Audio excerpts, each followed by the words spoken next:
Live from Fargo and serving you on TV, online, and on the go. This is Valley News Live at 5. A woman who was missing in Beltrami County has now been found dead in the woods.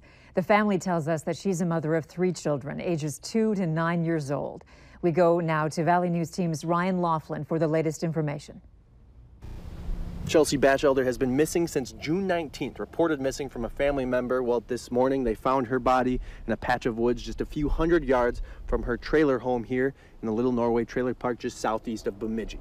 Police say there is no foul play suspected. However, they are waiting results from a toxicology report from the autopsy to determine if there are any chemicals in her body that contributed to her death. We're waiting on those results. I talked to friends of Chelsea, and they say that she was a kind, loving person. She wouldn't even eat meat because she didn't want to hurt animals. They did, however, say she was vulnerable and are afraid that she was taken advantage of. When I asked them to elaborate on what might have happened, they wouldn't go there. Reporting from Bemidji, I'm Ryan Laughlin, Valley News Live. Coming up tonight at 6 o'clock, we have family reaction and how they believe their loved one died. As we get ready for the holiday weekend, we're closely watching the weather, starting with tonight. Hutch, anything we need to watch out for? You know, nothing significant in our counties. As we look off to the east, we see a couple of thunder showers passing through Beltrami County. That is about it. Most of the activity well to the east. Temperatures are cooler this evening, so be prepared for those to steadily and slowly fall through the 60s with that northwest breeze, maintaining its strength between 10 and 15 miles per hour. If you're in Grand Forks, expect temperatures similar in the 60s for most of the evening. I think we all stay dry, with the exception of the far east. Now, as we head through the weekend, we're going to start to see some improvement in our temperatures. In fact, it looks downright hot for the holiday of the 4th. I'll have details on that and a look at our rain chances as well here in just a couple of moments. All right, thanks, Hutch. You bet. A gunman opened fire inside a Bronx hospital today, killing at least 1 person and injuring 5 before apparently taking his own life. The shooting happened just before 3 this afternoon. Officers went floor to floor searching for the gunman. It's believed the shooter pulled a rifle from under a white doctor's coat and opened fire.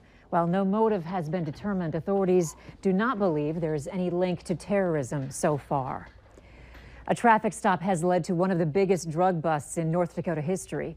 After pulling over a speeding car, police searched the vehicle and found 122 pounds of marijuana. Authorities also stopped another car that was acting as a lookout for the other driver. The driver of the weed-filled car was arrested for possessing marijuana with intent to deliver, while those in the lookout car face conspiracy charges. The street value of the weed is an estimated $600,000.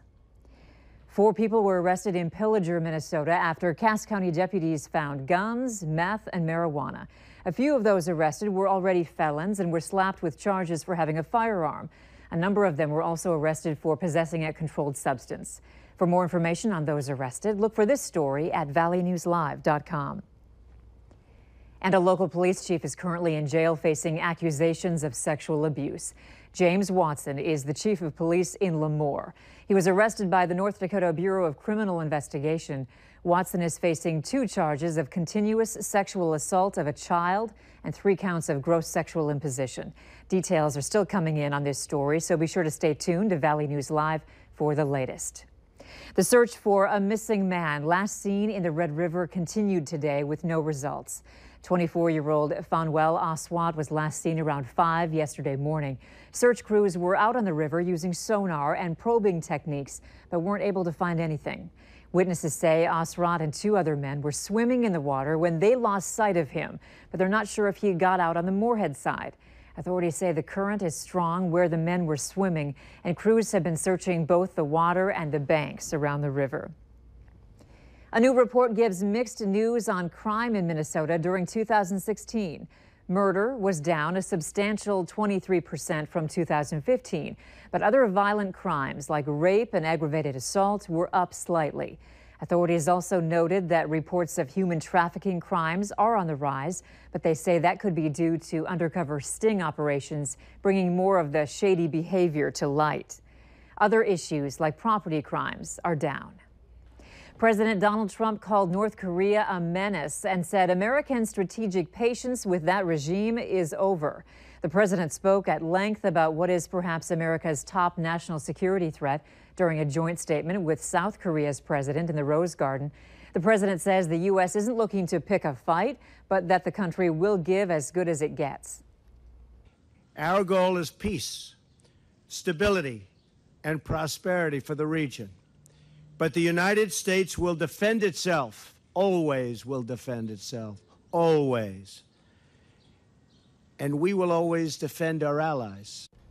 The president's comments come a day after his administration sanctioned Chinese businesses and citizens for providing financing to North Korea for its weapons program.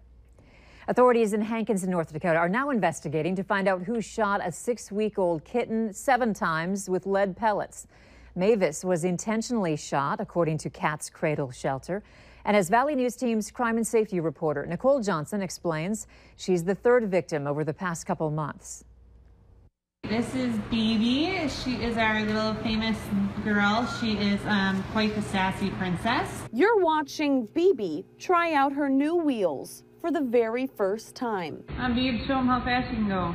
She can't walk on her back legs anymore after being shot back in April on the White Earth Reservation with a BB gun intentionally twice. It was, I want to cause pain and I want to watch it. And then there's Bullet, who is also surprisingly doing well after being shot 2 times, the same week as BB, this time near Frazee. And if you can believe it, there's a 3rd 6-week-old Mavis who was shot in Hankinson. Mavis is a kitten and somebody shot her 7 distinct times. Jill Lamp with Cat's Cradle Shelter does not think the 3 shootings are related. We don't have enough data to know whether people have always been hurting cats and we just haven't found out about it until this year, or if there's been some kind of change where people have decided that it's okay to deliberately maim animals and watch them suffer. The good news, if you want to call it that,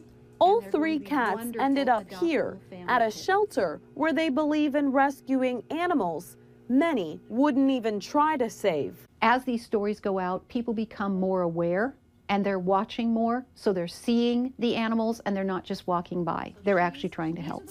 In Fargo, Nicole Johnson, Valley News Live. Lamb says there are a few ways you can help out. If you see animal abuse, you should report it, and if you find a stray animal, bring it to the pound.